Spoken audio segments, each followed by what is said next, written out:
Ce devait être un événement pour tous les fans de Beyoncé. Hélas, le passage de la star américaine dimanche 11 juin à Marseille pour un concert du Renaissance World Tour a pris l'eau.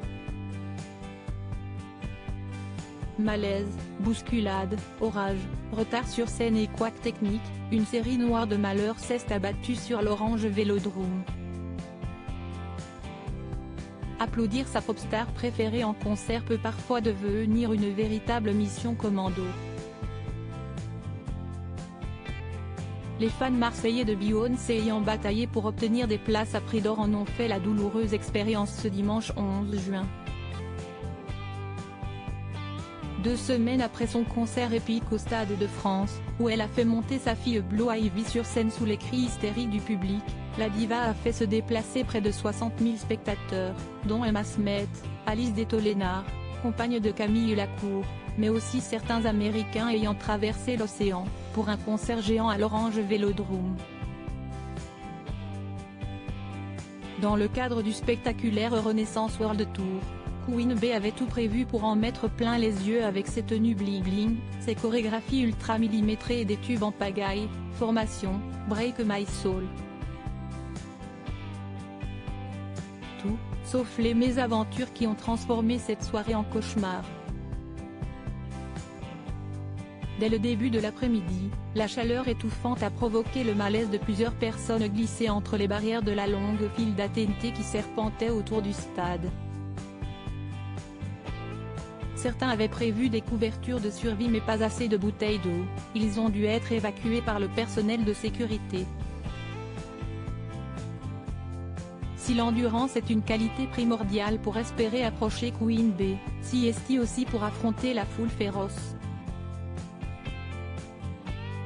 À l'ouverture des portes du concert, des hordes de fans déchaînés ont provoqué de nombreuses bousculades.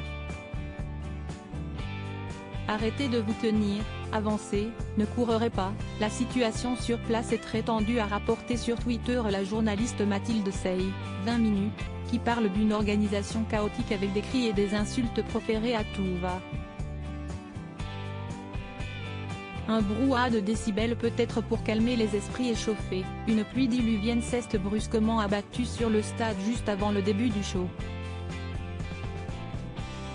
Au point de nécessiter l'intervention de techniciens pour protéger le matériel des intempéries et nettoyer la scène d'un concert que beaucoup ont cru qu'il serait annulé.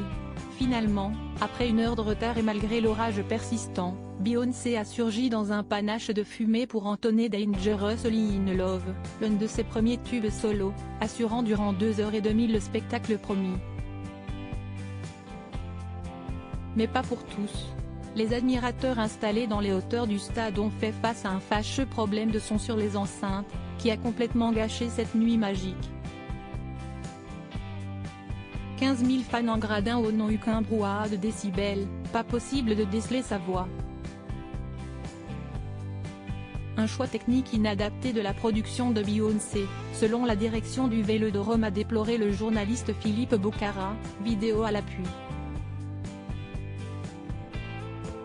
Quand ça veut pas, ça veut pas.